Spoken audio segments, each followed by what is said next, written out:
큰 바람이 불어 파도가 일어나더라.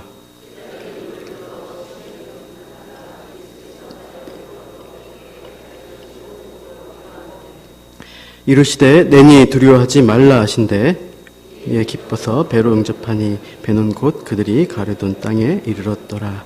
아멘. 예, 이제 여름 사역까지 여름 8월까지 원래 예정이었던 7가지 표적 오늘 마지막 시간으로 물 위를 걸으신 표적을 나누고자 합니다. 영국의 대문호 셰익스피어는 이런 명언을 남겼어요. 인생은 불확실한 항해다 라고 했어요. 바다의 항해가 어떠한 것인가. 이제 바다에서의 삶은 굉장히 산골에 비해서는 좀 풍족한 게 많이 있습니다. 수자원도 많고요. 또 여러 가지 양식이나 뭐 해조류나 이런 것들을 할 수가 있죠. 그런 만큼 위험성도 매우 커서 언제 폭풍이 올지 또 언제 배 타고 나갔다가 죽을지 모른다는 것입니다. 그래서 옛날에 어촌에 보면은 과부들이 많이 있습니다. 돌아오지 못한 배 타고 나가서 오지 못한 남편들이 있으니까 그런 것 같습니다. 그래서 참으로 우리 인생 가운데도 이러한 풍랑과 폭풍들이 올 수 있다. 그래서 불안전한 그런 항해와 같다라고 했던 것입니다. 우리 인생이 순풍의 돛담배처럼 순조롭게 여행을 하면 좋겠습니다. 그러나 종종 바람이 없는 땡볕에 우리가 목이 마르기도 하고요. 또 풍랑이 일어서 참으로 생명의 위협을 느끼는 그런 경우가 많이 있습니다. 어느 배든지 긴 항해 중에는 폭풍을 반드시 만나게 되어 있고 우리의 인생 또한 그렇게 어려움들이 닥친다는 것입니다. 오늘 본문에 나오는 갈릴리 바다 가운데 고생하는 제자의 모습도 그런 우리 인생의 삶의 부침을 잘 보여주고 있습니다. 예수님을 따르는 제자로서 우리도 그러한 인생의 풍파를 어떻게 이겨낼 것인가 오늘 말씀을 통해서 하나님의 뜻을 알고 우리가 그것들을 잘 극복할 수 있는 시간 되었으면 좋겠습니다. 먼저 제자들의 상황이 어떠한지 보겠습니다. 16절과 17절인데요. 한번 같이 읽어보시겠습니다. 시작. 저물매 제자들이 바다에 내려가서 배를 타고 바다를 건너 가버나움으로 가는데 이미 어두웠고 예수는 아직 그들에게 오시지 아니하셨더니 날이 저물었습니다. 그리고 제자들은 바다로 내려갔고 배를 타고 가버나움으로 건너가려고 항해를 시작합니다. 근데 그 환경이 어떠한가 보니까 16절에는 저물었다라고 되어 있고 17절에는 이미 어두워졌다라고 말합니다. 아직 예수님이 제자들과 함께하지 않은 상태에서 제자들은 항해를 어두운 밤 바다를 통과하는 그 항해를 시작을 했어요. 근데 앞이 잘 보이지 않는 어두운 바다. 이것은 무엇을 의미할까?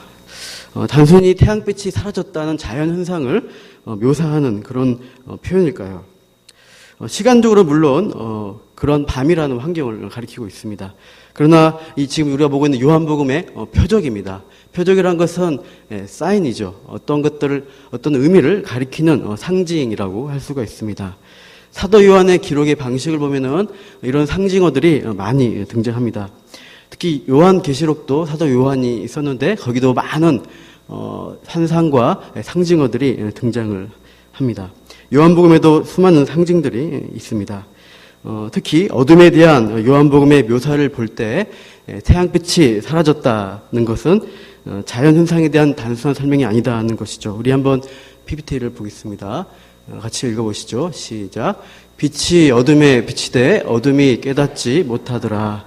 예수께서 또 말씀하여 이르시되 나는 세상의 빛이니 나를 따르는 자는 어둠에 다니지 아니하고 생명의 빛을 얻으리라. 하나 더 내가 곧 나가니 밤이로라. 공통점이 있죠. 요한복음에 나오는 공통점. 빛이 어둠에 비치되 어둠 깨닫지 못하는 상태. 그리고 예수님은 나는 빛이다 라고 말하고 어둠에 다니지 말라라고 말합니다. 그 가룟 유다가 예수님 배신하면서 조각을 받을 때 곧 밤이 되었다. 밤이라고 말합니다. 빛과 어둠을 대조하는 단어들을 쓰고 있습니다. 빛과 어둠의 대비로서 사람들이 가지고 있는 영적인 깨달음을 빛으로 표현하고 영적인 무지 상태를 어두움으로 표현하는 것입니다. 사람이 빛 가운데 있냐 어둠 가운데 있냐 이것을 요한은 강조하고 있습니다. 예수님이 요한복음 9장에 날 때부터 석용된 사람을 고치는 표적이 나옵니다. 눈이 있어도 제대로 보지 못한 자들을 향해 예수님은 이렇게 경고하시죠. 같이 읽어보겠습니다. 예수께서 이르시되 내가 심판하러 이 세상에 왔으니 보지 못하는 자들은 보게 하고 보는 자들은 맹인이 되게 하려 함이라 하시니 바리새인 중에 예수와 함께 있던 자들이 말씀을 듣고 이르되 우리가 맹인인가. 영적 어두움, 무지 상태에 있는 자들이 많이 있다. 공부 많이 한 바리새인도 그렇다라고 예수님은 말씀하셨습니다. 이 땅은 어둠의 권세들이 역사하는 죄악의 땅입니다. 그래서 나라 가운데 악한 영의 세력, 또 죄의 결과로 인한 여러 가지 어려움들, 고통, 무지들이 넘쳐난다는 것입니다. 그래서 복음 전파하는 것을 성경에서는 빛의 창조 사역으로 말하고 있습니다. 우리 한 번 더 고린도후서 읽어봅시다. 시작. 우리는 우리를 전파하는 것이 아니라 오직 그리스도 예수의 주 되신 것과 또 예수를 위하여 우리가 너희의 종 된 것을 전파함이라. 어두운데 빛이 비치라 말씀하셨던 그 하나님께서 예수 그리스도의 얼굴에 있는 하나님의 영광을 아는 빛을 우리 마음에 비추셨느니라. 이렇게 빛이 비치는 것을, 창조의 사역을 우리의 어떤 그런 복음 전파와 연관지어 말씀하고 있다는 것입니다.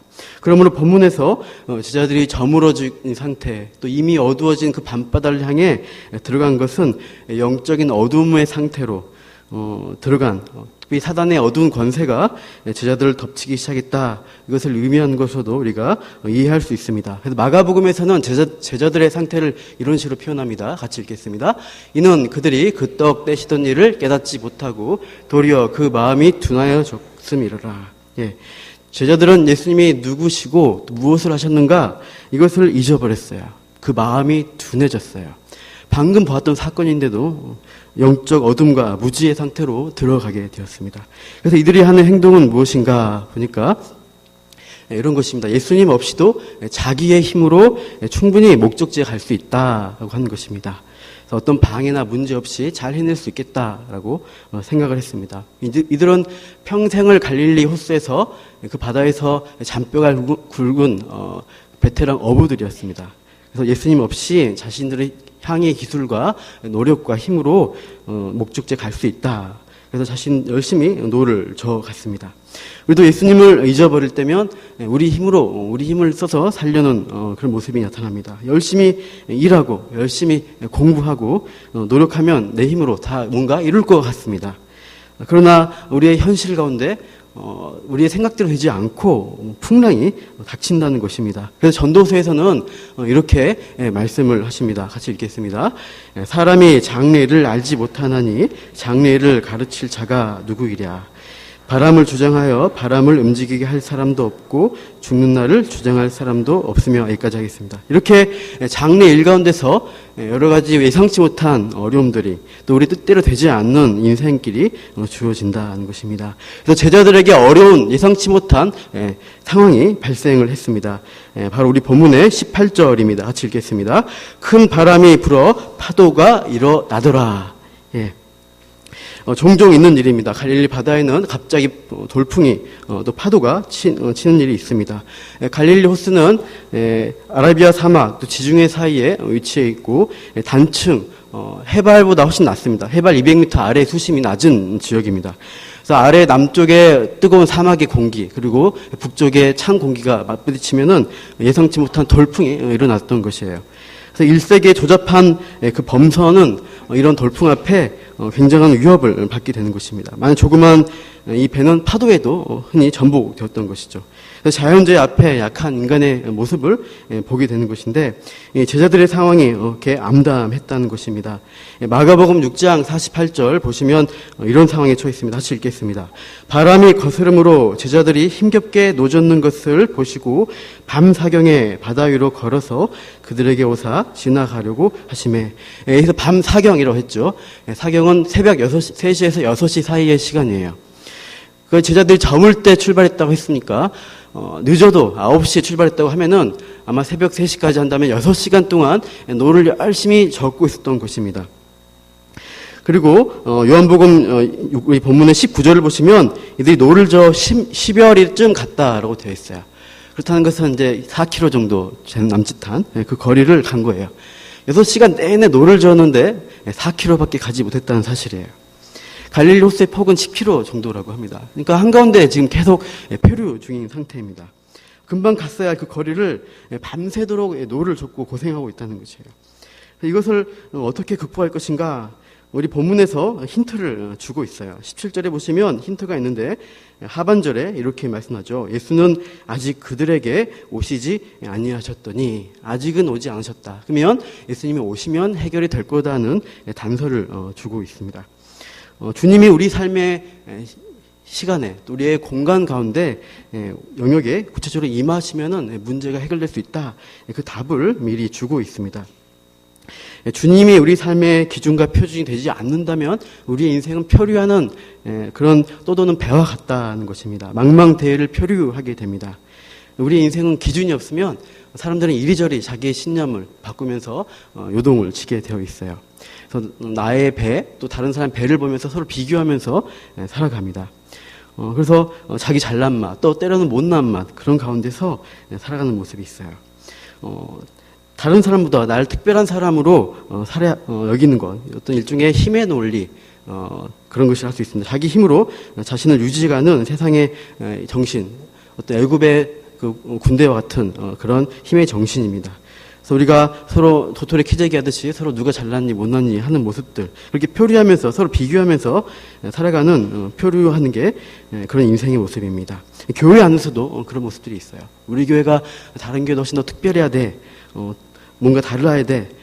김 집사님이 박 집사님보다 더 나아야 돼. 내가 더 뛰어난 사람이야. 신앙이 더 좋아. 이런 식으로 비교, 판단하고 재단하는 모습들이 교회 가운데 있을 수 있다는 것입니다. 그러다 폭풍 가운데서도 누가 더 잘 버티냐, 누가 더 잘 넘어가느냐, 이런 걸로도 서로 아웅다웅할 수가 있다는 것이죠. 이렇게 표현한 인생들에게 오늘 본문은 무엇을, 어떤 해결점을 주시는가? 예수님을 모셔드려야 된다. 우리 삶의 기준이신 예수님이 오셔야 된다라고 말합니다. 폭풍 가운데 표류할 게 아니라 정확한 목적지를 가지고 가자. 예수님을 모시고 가자는 것입니다. 그래서 오늘 본문에서 그 예수님이 어떤 분으로 묘사되는가, 이게 오늘 말씀의 핵심 내용이 되겠습니다. 오늘 본문은 오늘 본문의 표적은 예수님이 누구신가에 초점이 있습니다. 오병이의 사건은 예수님이 무엇을 하실 것인가에 초점이 있습니다. 앞으로 자기 몸을, 자기 살을 찢어서 우리에게 나눠주실 그 생명의 십자가의 사역, 그것을 미리 보여주신 일종의 성만찬의 예표적인 사역이었고요. 여기서 물 위를 걷는 것은 예수님이 누구신지를 보여주고 있는 사건입니다. 이것을 이제 지금 나누고자 하는데, 배경을 볼 때 이 표적은 출애굽과 연관지어야 합니다. 요한복음 6장 4절을 보시면 마침 유대인의 명절인 유월절이 가까웠다라고 말하고 있어요. 오병이에 바로 이어서 나온 사건이기 때문에 이 표적은 출애굽과 밀접하다는 것입니다. 우리가 크리스마스를 앞두고 있으면은 많은 이미지를 떠올리게 됩니다. 십자가 떠올리기도 하고, 아기 예수, 마구간, 또 산타클로스니 트리니 많이 떠올리게 됩니다. 아마 유대인들도 이 유월절을 앞두고 여러 가지 생각들을 품었을 것입니다. 출애굽의 사건들, 유월절의 축복, 해방, 그리고 여러 가지 유월절의 광야에서의 삶, 만나, 또 홍해를 가르친 사건들을 떠올렸던 것입니다. 그런 가운데서 유월절과 관련지어 바다 하면 떠올릴 수 있는 것은 홍해라는 것이에요. 출애굽 백성들은 역사적인 해방의 그날, 유월절의 그 다음 날에 애굽을 떠납니다. 그리고 홍해 해변가에 진을 쳤습니다. 근데 애굽의 군대가 뒤에서 잡으러 갔어요. 그래서 앞에는 홍해바다, 뒤에는 애굽의 군대가 칼을 들고 쫓아오는 것입니다. 그래서 이들은 어떻게 할 수 없는 진퇴양난에, 대혼란에 빠졌습니다. 둘 다 죽음을, 앞으로 가도 죽는 것이고 뒤로 가도 죽는 것이기 때문에 그렇죠. 마찬가지로 본문의 제자들도 폭풍 속에서 앞으로도 갈 수 없고 뒤로도 갈 수 없는 한가운데서 표류 중인 그런 상태에 있어요. 죽음의 공포를 경험하고 있다는 것입니다. 유대인들이 바다에 대해서 가지는 개념을 설명을 하고자 합니다. 고대 유대인에게 바다라는 개념은 혼돈, 두려움, 공포 자체를 의미했습니다. 히브리어로 바다를 얌이라고 부릅니다. 이 얌이라는 말은 가나안 신화에서 바다의 신을 의미하는 단어였습니다. 얌신은 바다의 광풍을 일으키고 자기에게 잘못한 사람이 바다에 이제 배를 타고 오게 되면은 그 사람의 배를 부수고 그 사람을 잡아서 물속 깊은 곳으로 끌고 가서 죽이는 그런 무서운 무시무시한 존재로 생각이 되었어요. 유대인들은 그 얌이라는 단어 그대로 바다를 가리킨 단어로 사용을 했습니다. 그 정도로 바다에 대한 공포를 가지고 있었어요. 구약 성경에 바다를 가리키는 그런 공포에 대한 단어가 많이 나옵니다. 괴물을 쓴 말로 리워 야단, 용, 악어 이런 단어를 부르면서 바다 괴물에 대한 공포를 드러내고 있습니다. 당대 사람들의 통념대로 본문의 제자들도 이 바다를 보면서 죽음을 부르는 그런 바다의 신을 두려워했을지도 몰라요. 이러다 죽는 거 아닌가 그 두려움을 가지고 있었죠. 그때 예수님이 제자들에게 나타났어요. 근데 어떤 모습으로 나타났는가? 우리 19절을 본문의 19절을 같이 한 번 더 읽겠습니다. 시작. 제자들이 노를 저어 10여리쯤 가다가 예수께서 바다 위로 걸어 배에 가까이 오심을 보고 두려워하거늘. 예수님이 어떻게 오셨냐면 그 죽음의 신이 있다고 생각한 바다 거기를 밟고 오시는 거예요. 밟고 걸어서. 예수님은 바다 위에 계신 분이에요. 바다를 지배하시는 분이에요. 다스리는 분이시다.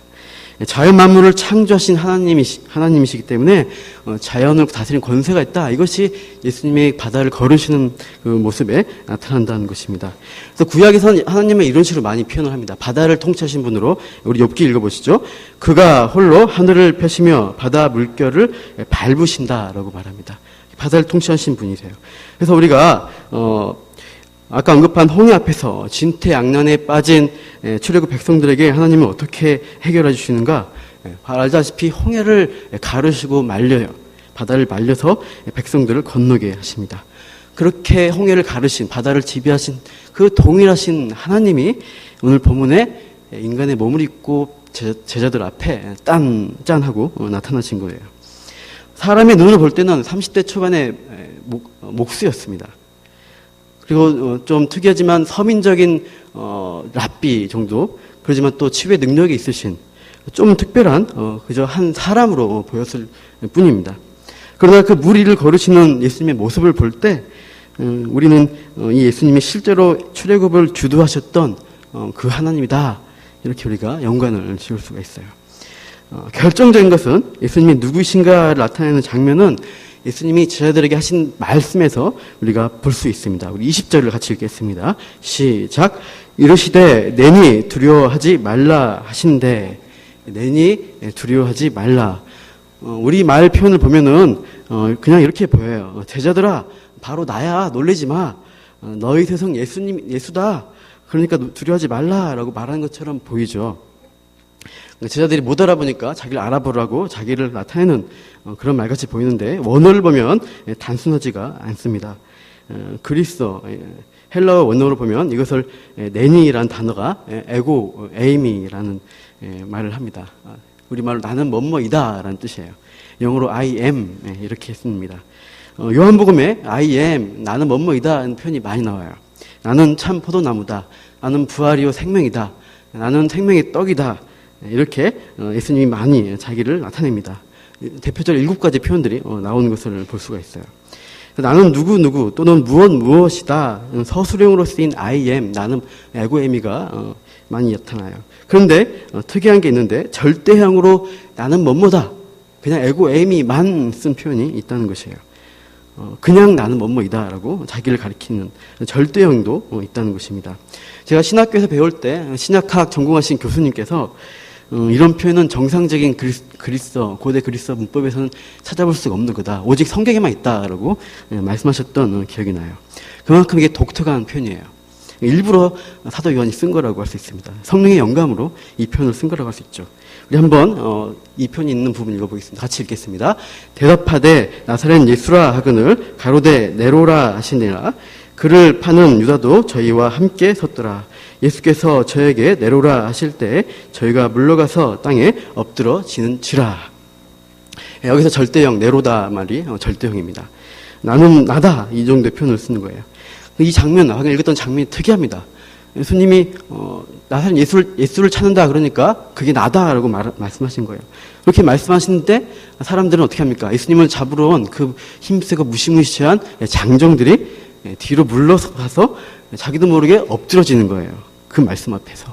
왜 그랬을까? 바로 이 에고에미라는 절대형의 표현은 하나님의 신적인 칭호입니다. 자기 칭호입니다. 이 표현은 구약에 나오는 표현입니다. 우리 구약 읽어보겠습니다. 같이 읽겠습니다. 모세가 하나님께 아뢰되 내가 이스라엘 자손에게 가서 이르기를 너희의 조상의 하나님이 나를 너에게 보내셨다 하면 그들이 내게 묻기를 그의 이름이 무엇이냐 하리니 내가 무엇이라고 그들에게 말하리까. 하나님이 모세에게 이르시되 나는 스스로 있는 자니라. 또 이르시되 너는 이스라엘 자손에게 이같이 이르기를 스스로 있는 자가 나를 너희에게 보내셨다 하라. 예, 하나님 자신을 스스로 있는 자라고 이름을 가르쳐 줬어요. 이 표현이 에고에임이라는 표현이에요. 나는 뭐뭐이다입니다. 영어 써서 죄송합니다. I am that I am. 나는 뭐뭐인 내 이름은 뭐야 라고 말하는데 내 이름은 I am이야. 나는 나야. 이렇게 표현한 것입니다. 굉장히 문법적으로 어색한 표현이라고 할 수 있습니다. 이게 원래는 히브리어죠. 방금 출애굽기가 이게 제가 자꾸 원어를 써서 죄송합니다. 예흐예 아셰르 예흐예라고 읽습니다. 그 표현을요. 그러니까 I am that I am이라는 것이 이제 히브리어입니다. 그래서 하야 동사라는 영어의 비동사 am이란 비동사 같은 겁니다. 나는 있는 자, 나는 있다라는 표현입니다. 이때의 동사 하야 시제가 미완료 시제라는 동사 시제입니다. 미완료라는 것은 끝나지 않고 계속되는 행동을 미완료라고 합니다. 끝이 없이 계속 진행되는 현재 상태를 가리킵니다. 그거 뭘 말합니까? 나는 나라는 표현에서는 하나님이 나는 항상 존재하는 자다. 영원히 불변하는 자다. 현존하는 하나님이시다라고 자신을 드러내신 거예요. 고대 근동 지방에서는 이름에는 그 대상의 본질, 속성, 성격이 드러나게 돼 있어요. 하나님은 자신을 그렇게 계시를 해주신 것입니다. 그래서 이렇게 하나님이 자신을 이 출애굽 백성, 노예인 이스라엘 앞에 자신의 이름을 드러내신 것은 뭡니까? 이스라엘 백성들아, 나를 보내신 모세를 보내신 이들은 너희들이 충분히 믿고 의지할 수 있는 불변하시는 하나님이시다. 너희의 조상 아브라함, 이삭, 야곱에게 약속하신 것을 변치 않고 반드시 이루실 분이기 때문에 우리 백성들은 하나님을 기대할 수 있다. 그것을 확신하라. 이렇게 말씀하신 거예요. 그래서 예흐예, 아시에르 예흐예, 예흐예라는 단어 잘 생각해보면 발음이 비슷해요. 여호와라는 단어와 비슷합니다. 많은 주석가들은 예흐예의 동사라는 말에서 여호와라는 명칭이 나왔다라고 해석을 합니다. 여호와라는 하나님의 이름은 백성 가운데 현존하시는 하나님, 그 언약의 이름이라는 것입니다. 여러분 창세기 1장과 2장에 차이점이 있습니다. 창세기 1장을 보시면 창조의 전체적 구조를 창세기 1장은 보여줘요. 창세기 2장 4절 이후에는 인간 중심적으로 창조의 모습들을 보여주고 있습니다. 그런데 거기에 하나님에 대한 표현이 바뀌는 것을 볼 수 있어요. 창세기 1장에서는 주체가 하나님으로 돼 있어요. 창세기 2장 4절부터는 잘 보시면 여호와 하나님이라고 계속돼서 표현되어 있습니다. 주체를 여호와 하나님으로 다르게 표현하고 있어요. 그래서 자유주의 신학자들은 이거는 중간에 조작한 거다, 문서들이 섞인 거다 이렇게 이제 해석을 합니다. 하지만 이것은 하나님의 특별한 의도가 있다고 할 수 있어요. 하나님이 인간을 만물을 창조하셨을 때는 어떻게 합니까? 창조주와 피조물의 관계로 나타나셨어요. 창세기 2장부터는 인간을 특별한 존재로 세우시는 것을 볼 수 있어요. 그래서 거기서는 어떤 관계인가? 인간과의 관계에서는 특별한 관계로 언약의 하나님 그리고 언약 백성과의 관계를, 인격적 관계를 맺으시는 분으로 나타나고 있어요. 그래서 행위 언약을 맺으셨던 것이에요. 그래서 여호와 하나님이라는 그 이름은 현존하심으로써 백성 가운데, 언약 백성 가운데 변치 않으시는 그런 언약의 그 하나님으로 말씀하시는 것입니다. 그래서 약속을 백성들과 맺으시는 것을 보여줍니다. 그래서 이 언약 관계가 구약 성경에 또 신약에 계속해서 등장합니다. 창세기도 나오고요, 요한계시록까지 계속해서 나옵니다. 대표적으로 예레미야서에 이 언약 공식의 표현이 나와 있어요. 이것을 언약 공식이라 부르는데 한번 읽어보겠습니다. 나는 너희 하나님이 되겠고 너희는 내 백성이 되리라. 항상 이 말씀하세요. 택한 백성 앞에 나타나시면 나는 너의 하나님이고 너희는 내 백성이다. 이 표현을 쓰세요. 이게 언약의 하나님의 그 약속이라고 할 수 있어요. 그래서 모세에게 나타나셔서 내가 떨기나무 불꽃 가운데서 떨기나무를 다 태워버리지 않고 그 가느다란 나무에 계속 불꽃으로 계시는 것입니다. 떨기나무와 같은 모세 가운데 내가 계속해서 너와 함께 있겠다. 하나님의 영광을 계속해서 비춰주겠다라고 모세에게 그것을 떨기나무 불꽃으로 보여주셨던 것입니다. 여호와 하나님이 모세와 함께하는 것이기 때문에 모세가 계속해서 내가 누구간데 바로에게 갑니까? 라고 했을 때 아니다 라고 말합니다. 그래서 내가 너와 함께하겠다 그 언약의 말씀을 주시죠. 우리 출애굽기 3장 12절 읽어보겠습니다. 시작. 하나님이 이르시되 내가 반드시 너와 함께 있으리라. 내가 그 백성을 애굽에서 인도하여 낸 후에 너희가 이 산에서 하나님을 섬기리니 이것이 내가 너를 보낸 증거니라. 너와 함께 있다, 존재한다, 계속해서 있겠다라는 것이에요. 하나님이 약속을 분명하게 주셨던 것입니다. 내가 반드시 너와 함께 있다. 그래서 모세는 두려움을 이기고 바로 앞에, 그 무시무시한 바로 앞에 나아가서 하나님의 말씀을 전했던 것이에요. 야곱도 똑같아요. 야곱도 사기를 쳤죠. 분명히 형한테 좋지 않은 짓을 했지만 야곱은 택한 백성이기 때문에 하나님이 나타나서 이 말씀을 주시는 거예요. 한번 읽어보시죠. 제가 읽겠습니다. 창세기 28장 15절입니다. 내가 너와 함께 있어 내가 어디로 가든지 너를 지키며 너를 이끌어 이 땅으로 돌아오게 할지라. 내가 내게 허락한 것을 다 이루기까지 너를 떠나지 아니하리라 하신지라. 그래서 야곱이 일어나서 어떻게 고백하는가? 여호와께서 과연 여기에 계시거늘. 하나님 항상 계시는 분이에요. 야곱이 있는 곳에 계신다는 거예요. 그래서 야곱은 그 미지의 세계로 객지를 향해서 하나님이 동행하기 때문에 담대하게 나아갔던 것이에요.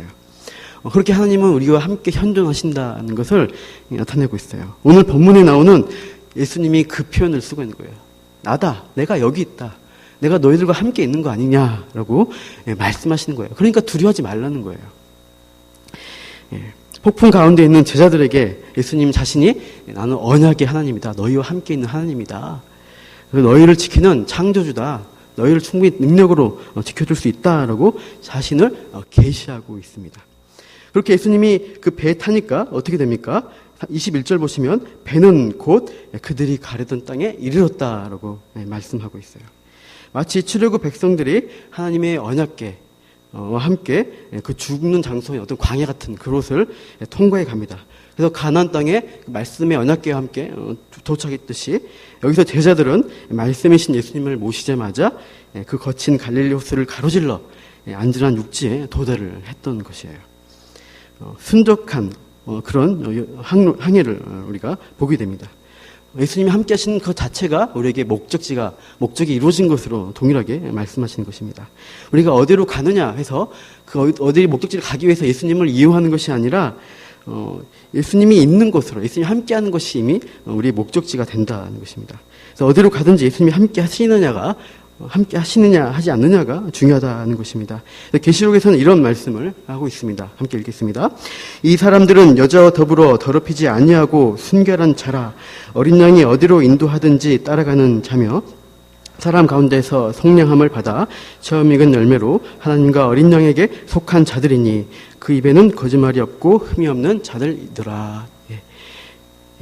계시록 때 마지막 구원받은 하나님의 백성은 어린 양, 예수님이 어디로 가든지 따라가는 자라고 했어요. 함께 동행하는 것입니다. 그래서 이렇게 예수님이 제자들과 내가 너희와 항상 함께 있다라고 말씀을 분명하게 보여주셨던 것입니다. 근데 예수님께서 이 폭풍 가운데서 사실은 보내신 분이 예수님이시라는 것을 우리가 기억을 해야 됩니다. 마가복음 6장 45절 제가 읽어드리면 예수께서 즉시 제자들을 제초가사 자기가 무리를 보내는 동안에 배 타고 앞서 건너편 베세다로 가게 하시고 예수님이 가라고 하셔서 간 거예요. 그래서 제자들은 분명히 폭풍이 없는 시점에서 이동을 했습니다. 그런데 엄청난 밤새도록 노를 젓게 만드셨다는 거예요. 예수님은 왜 이렇게 폭풍 가운데 6시간 넘게 내버려 두셨을까? 마가복에 보시면 이렇게 돼 있어요. 바람이 거스름으로 제자들이 힘겹게 놓아졌는 것을 보시고 그리고 밤 사경에 가셨어요. 내버려 두신 상태에 있었다는 것이에요. 즉각적으로 그런 위험과 어려움으로부터 그것을 해결해 주시면 좋겠는데 탄탄대로로 열어주시면 좋겠는데 예수님은 기다리신다는 거예요. 예수님은 뭘 원하시는 걸까요? 그 폭풍 속에 함께 하셔요, 분명히. 하지만 우리의 믿음을 키우기 위해서 예수님께서 그 과정을 기다리시고 있었다는 것이에요. 주님은 분명히 우리의 뒤에서 폭풍 가운데 있는 우리를 위해서 싸우시고 있습니다. 우리가 어찌할지 몰라 할 때 예수님은 분명히 멀리서 지켜보고 계시어 눈동자처럼 우리를 불꽃같이 보고 계시다는 것이에요. 그래서 외롭지 않다는 것입니다. 분명히 현존하시는 하나님으로 내가 있다라는 그 이름으로 함께 하시는 것입니다. 하지만 예수님은 무엇과 하나님은 우리에게 무엇을 주시기 위해서 그 싸움을 하시는가? 예수님은 사탄과 싸우는 것도 아니고 폭풍과 싸우는 것도 아니에요. 하나님의 입김 한 방이면 다 날아가 버릴 수 있는 존재들이에요. 예수님의 싸움의 대상은 우리의 죄입니다. 하나님 앞에 나가자는 불순종의 어두워진 영적 무지라고 할 수 있어요. 그것들과 싸우는 것입니다. 그래서 그것을 깨닫게 하기 위해서 그 폭풍 가운데서 우리를 두시면서 정말 우리가 위급할 때 나타나셔서 내가 어떤 분인가를 나타내 주시는 것입니다. 그래서 그 불신앙과 싸우는 우리의 그 폭풍의 과정 가운데서 하나님이 내가 내니 두려워하지 말라라고 말씀하시면서 우리에게 자신을 드러내심으로 하나님이 어떤 분이신가를 알게 하는 것입니다. 그러면 우리의 마음에 순종과 또 영적 무지가 거쳐지는 빛의 상태로 우리가 점점 더 들어갈 수 있다는 것입니다. 하나님 지금 우리 뒤에서 우리의 죄, 불순종과 계속해서 싸우고 계십니다. 인생의 또 풍랑을 허용하시고 그 가운데서 우리의 죄와 불순종이 조금씩 허물어지도록 일하시고 있습니다. 그래서 여러분 폭풍 가운데 두려워하지 마시기 바랍니다. 좌절하실 필요도 없습니다. 우리 가운데 일어나는 모든 사건, 어려운 일들은 전부 우리 죄와 싸우는 하나님의 은혜의 자리로라는 것을 우리가 기억했으면 좋겠습니다. 그래서 참 이해할 수 없는 상황들, 폭풍들이 많이 존재하게 되는데 그럴 때마다 우리가 하나님을 신뢰하고 우리에게 가장 선하시다 이것을 기대할 수 있어야 됩니다. 우리의 믿음의 선배 가운데 이 고백을 한 찬송 작가가 있습니다. 한번 우리 동영상 한번 보시고 또 찬양하겠습니다. 우리 한번 보시죠.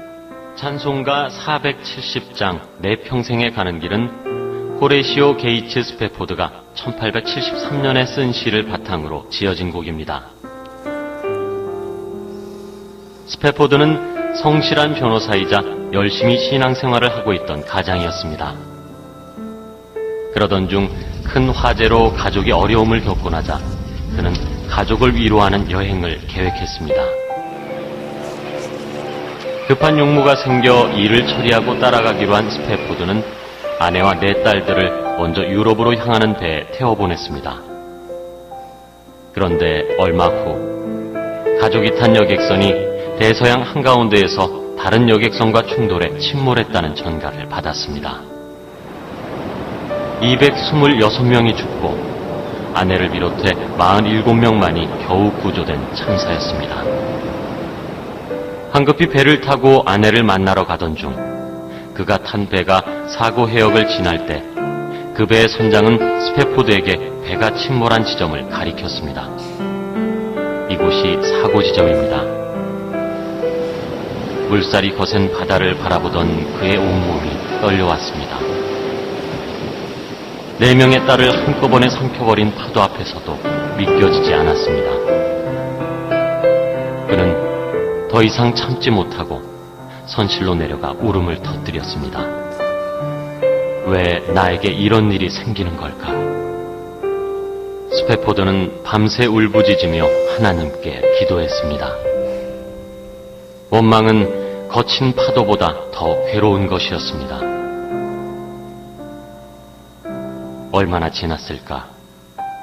폭풍 같은 슬픔이 지나고 마음에 알 수 없는 평강이 차오르고 있었습니다.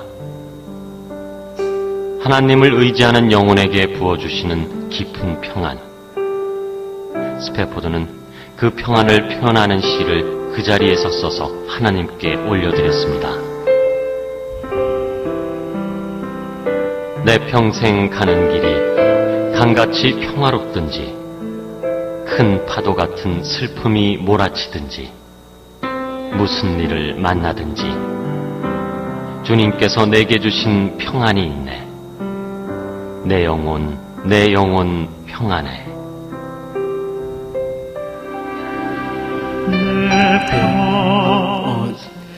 이 스탠포드가 무디 교회, 무디라는 부흥사의 교회 집사였습니다. 그 봉사의 일을 하다가 대화지로 재산 다 잃어버리고 또 아들도 죽게 되었어요.